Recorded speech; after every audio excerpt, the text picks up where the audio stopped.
Selamat malam teman-teman.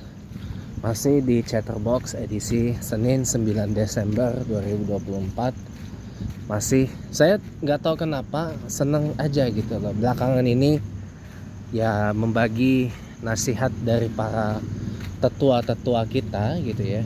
Tetua tuh maksudnya para orang tua kita, para pendahulu kita, para, kalau orang Betawi bilang engkong buyut kita. Kalau orang Palembang, orang kampung mama saya Palembang, para kuyang-kuyang kita gitu ya. Banyak sih yang nasihat-nasihat para tetua kita yang kerap kali, terutama bagi saya pribadi itu sering kali saya abaikan. Makanya saya mau bagiin ini untuk pelajaran juga buat saya pribadi dan buat teman-teman yang menyaksikan ini. Kalau tadi kan kita udah bahas nasihat para tetua kita tentang, ibaratkan kalau bahas disusastrakan ya, janganlah kita memaksa orang memakai baju yang ukurannya sama dengan kita gitu loh. Yang artinya adalah kita jangan paksakan orang lain itu sama dengan kita gitu loh. Ya, itu 30 menit Anda bisa tonton tuh nanti kalau videonya sudah tayang ya. Insya Allah secepatnya tayang dan nanti Anda bisa nonton. Cari aja nasihat para tetua yang apa tadi saya sebutkan ya. Jangan paksa orang pakai baju yang ukurannya sama dengan kita. Artinya jangan samakan kita dengan orang lain, jangan kita samakan orang lain dengan kita. Itu nggak boleh ya. Nah sekarang ada lagi ternyata nasihat para tetua yang terlintas dalam hidup saya gitu loh. Dan ini kerap kali terjadi pada saya dan mungkin pada teman-teman juga gitu loh. Dan ini sering kita dengar ya, yaitu berakit-rakit ke hulu, berenang-renang ke tepian, bersakit-sakit dahulu, bersenang-senang kemudian. Nah ini teman-teman nih yang sering kali kita abaikan gitu loh ya, karena kerap kali kita merasa sudah merasa cukup lah dengan kehidupan kita gitu kan ya. Artinya ya udah gitu.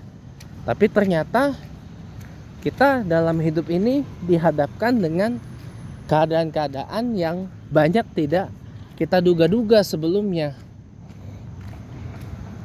Sehingga membuat apa yang membuat kita hidup tuh senang jadi hilang gitu loh. Makanya seringkali peribahasa yang tadi, berakit-rakit ke hulu, berenang-renang ke tepian, bersakit-sakit dahulu, bersenang-senang kemudian, itu maksudnya tuh gini loh. Ini kalau dalam tafsir saya, mungkin ini teman-teman maksudnya gini ya.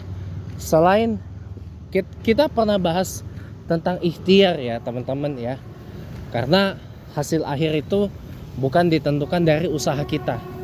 Kita sebagai muslim, kita sebagai umat agama Allah adalah wajib hukumnya untuk mengimani bahwa semua sesuatu yang terjadi dalam hidup kita ini terjadi atas izin dan kehendak dari Allah Subhanahu wa taala. Oke? Ya. Jadi apapun yang terjadi dalam hidup kita ini semua sudah digariskan oleh Allah Subhanahu wa taala. Tapi kenapa Allah Subhanahu wa taala nyuruh kita usaha dulu? Dalilnya kan ada. Allah tidak akan merubah nasib satu kaum kecuali kaum itu merubah nasibnya sendiri. Itu maksudnya Allah itu mau kita tuh berusaha dulu, mau kita ikhtiar dulu. Makanya kemudian ada yang mengatakan ora et labora, berdoa dan berusaha, bukan bekerja ya, berdoa dan berusaha gitu. Jadi makanya kalau kita pengen mendapat sesuatu ya harus ada ikhtiar. Contoh saya nih, misal saya kepengen bisa ambil S2 dan S3 di luar negeri, ambil jurusan internasional ya, hubungan internasional lah, international relation, atau bahkan mungkin international affairs lebih tepatnya ya. Nah, kan biaya ke luar negeri itu kan luar biasa mahal ya kan, belum anunya, cost of livingnya, belum anunya, ininya segala macam, belum persiapannya gitu. Nah, biar bisa ke sana apa yang harus saya lakukan? Ya saya usaha. Saya saat ini tahu nggak teman-teman, saya ini usaha teman-teman. Saya sedang berusaha mendapatkan pekerjaan, mendapatkan sumber pendapatan, sumber penghasilan, untuk bisa mewujudkan satu persatu apa yang saya impikan gitu. Orang mengatakan, Pak, kalau mimpi itu gak usah tinggi-tinggi lah. Justru ada lagi nasihat para tetua, gantunglah cita-citamu setinggi langit ya. Bahwa kita bermimpi itu harus tinggi, cita-cita tinggi gitu loh. Tinggal kita mengusahakan aja bagaimana kita meraih apa yang kita cita-citakan. Dengan cara apa? Ya ikhtiar, usaha, kerja keras. Contoh teman-teman sekarang kepengen punya financial freedom, kebebasan finansial. Contoh teman-teman pengen punya work-life balance, keseimbangan antara bekerja dan berkehidupan. Nah, ini kan harus diusahakan. Karena work-life balance itu nggak datang sendiri, ada usahanya. Work-life balance itu nggak datang sendiri teman-teman. Jakarta mau bebas macet, bebas banjir, ada usahanya, ada ikhtiarnya. Bagaimana ikhtiarnya biar Jakarta nggak banjir? Sudah ada bendungan, keruk sungai, keruk saluran air, optimalisasikan apa itu pipa, saluran air, apa itu segala macam. Bangun giant seawall yang kita bahas kemarin. Bangun giant seawall yang kita bahas kemarin, walaupun mahal ya, tapi itu usaha terpamungkas, usaha terakhir biar Jakarta tidak banjir. Lalu bagaimana biar Jakarta nggak macet? Batasi penggunaan kendaraan pribadi. Dengan cara apa? Ganjil genap sudah dicoba. Pada zaman dulu 3 in 1. 3 in 1 fa'il diganti ganjil genap sampai sekarang. Ya. Konon katanya ganjil genap itu peralihan sebelum diganti menjadi ERP, ya, Electronic Road Pricing, jalan berbayar elektronik. Nah, untuk menuju ERP-nya itu kita usaha. Gimana caranya biar ERP itu bisa goal? Gimana caranya ERP itu bisa efektif menekan angka kemacetan di Jakarta? Ini harus diusahakan. Ini harus kita ikhtiar sama-sama. Jadi gitu, segala sesuatu kalau kita nggak punya kerja keras, nggak punya ikhtiar, nggak punya usaha, mau itu kita lakukan terang-terangan atau kita lakukan diam-diam tanpa kita harus beritahu ke orang, ya, yang paling ya nggak akan ada hasilnya kok. Saya bisa masak itu karena usaha, karena lihat, karena kerja keras saya, belajar supaya saya bisa masak. Walaupun masaknya baru sepintas doang, baru beberapa staff doang. Gitu. Jadi begitu. Jadi semua lini kehidupan ada prosesnya, ada belajarnya. Kenapa kita semua ini learning creature, makhluk pembelajar? Apalagi kita orang Islam. Orang Islam diminta oleh Allah untuk menjadi umat yang terpelajar. Dituntut sama Allah adalah umat yang suka belajar. Jadi belajar tuh seumur hidup. Ya. Dari kita lahir, dari kita datang ke dunia sampai kita meninggalkan dunia ini. Banyak yang bisa dipelajari.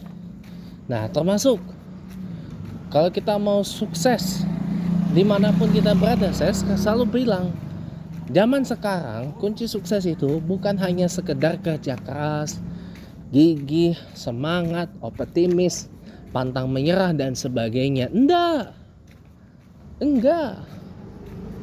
Saya selalu bilang di zaman sekarang kunci sukses itu adalah adaptif. Mampu beradaptasi, mampu menyesuaikan dengan perkembangan zaman. Ya. Waktu itu kita pernah bahas, when in Rome, do as the Romans do. Kalau di Roma, hiduplah seperti orang Roma. Kalau di Roma, maka jadilah seperti orang Roma. Ya. Di sana langit dijunjung, di situ bumi dipijak. Tapi dalam konteks ini, kalau kita hidup di masa sekarang, maka hiduplah di masa sekarang. Jadilah orang yang hidup di masa sekarang. Jangan kita hidup di masa lalu. Gitu loh. Zaman sekarang ini perkembangannya cepet banget coy. Cepet banget. Siapa yang menyangka ya perkembangan teknologi akan secepat ini? Ya. Ada yang namanya AI. Ya, internet ini masih muda umurnya, teman-teman. Internet itu pertama kali diciptakan, World Wide Web itu tahun 1992. Artinya sudah 32 tahun.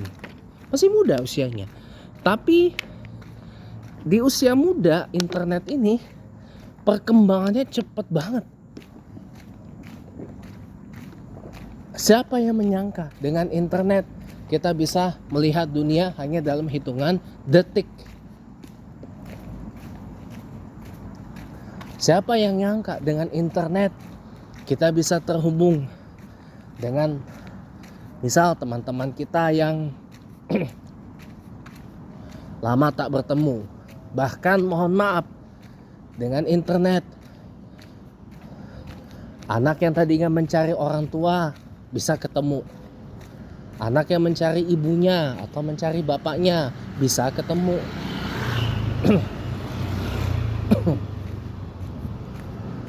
Apalagi zaman sekarang. Internet kayak zaman sekarang ada yang namanya artificial intelligence, kecerdasan buatan. Ya, di usia internet yang sangat muda ini 32 tahun ya. Perkembangannya cepat banget. Ya. Siapa yang nyangka dulu kita berlangganan koran cetak tiap pagi, loper koran, newspaperman atau newspaper woman ya. Lempar koran, taruh depan rumah kita tiap pagi. Kadang ada yang pakai sepeda, ada yang pakai motor. Ya. Newspaperman. Ya. Sekarang lihat. Sekarang sudah migrasi ke digital. Koran elektronik, majalah elektronik, tabloid elektronik, ya. Dulu orang kalau nonton TV maaf ya, bahasa orang kampung ya. Orang kalau nonton TV ya, kumpul biasanya di balai warga lihat TV. Sekarang ketika orang sudah punya TV di mana-mana, Orang ninggalin TV, orang pindah ke YouTube, Netflix, streaming services, dan seterusnya. Ini makanya saya selalu bilang kunci sukses zaman sekarang adalah adaptif. Dulu saya selalu bilang orang mungkin kuliah datang pergi ke kampus, pergi ke universitas. Orang sekolah datang pergi ke sekolah dan sebagainya. Tiba-tiba sekolah bisa dikerjakan di rumah. Ya, kuliah bisa kita lakukan di rumah. Bahkan bukan di rumah, di mana saja. Mereka yang siap dengan bisa kuliah di rumah atau di mana saja, gaspol, gaskan. Yang belum siap, megep-megep. Itu terjadi pada masa pandemi COVID-19 yang lalu, tahun 2020. Banyak universitas di Indonesia ini tak siap gelar pendidikan secara daring, online. Minta bantuan kepada UT, Universitas Terbuka. Untuk apa? Gelar kuliah online. Karena universitas terbuka sudah terbiasa dengan sistem pendidikan jarak jauh. Saya selalu bilang UT ini adalah masa depan perkuliahan, ini ada di situ. The future of high education ada di situ. Sudah nggak zaman lagi kita konvensional learning apa segala macam. Dan benar terjadi. Sekarang ada lagi fenomena namanya remote working. Bekerja dari mana saja. Work from anywhere. Work from everywhere. Bekerja dari mana saja. Pasca COVID ini ada work from home. Jadi kita tetap bisa habis waktu sama keluarga, orang terkasih, orang tersayang. Tapi kita juga bisa tetap berpenghasilan. Caranya apa? Work from everywhere. Business from everywhere. Managing your business remotely. Sekarang udah mulai kejadian kayak gitu. Nah, kalau kita nggak beradaptasi dengan ini, tumbang. Lihat bagaimana Nokia tumbang karena nggak mau beradaptasi. Akhirnya begitu Nokia kembali hadir dengan HP Androidnya, sudah tertinggal jauh dibandingkan Samsung atau pemain-pemain dari Tiongkok. Bahkan karena Android, mereka yang tadinya nggak bikin HP jadi bikin HP. Lihat sekarang di Jepang. Di Jepang orang nggak lagi pakai TV Panasonic, TV Sony, TV Sharp dan seterusnya. Tapi menjamur itu Samsung, LG, electronics dari China, dari Tiongkok. Gitu. Jangan kaget karena memang ini kenyataan. Iya. Idealis boleh, tapi realistis juga harus. Bahwa sekarang zamannya sudah berbeda. Zamannya sudah sudah beda gitu loh, ya. Jadi saya selalu bilang kunci sukses di zaman sekarang itu adalah adaptif. Gitu loh. Makanya kenapa perlu berakit-rakit ke hulu, berenang-renang ke tepian, bersakit-sakit dahulu, bersenang-senang kemudian. Ya, bersakit-sakit biar kita belajar untuk menjadi orang yang adaptif dengan perkembangan zaman sekarang. Nanti senang-senangnya kalau kita sudah punya bekal untuk menjadi orang yang adaptif, insya Allah mudah buat kita untuk menjemput kesuksesan di zaman now gitu. Ya, sekian, terima kasih teman-teman, saya udah mau sampai rumah. Ya. Terima kasih, selamat malam, selamat beristirahat.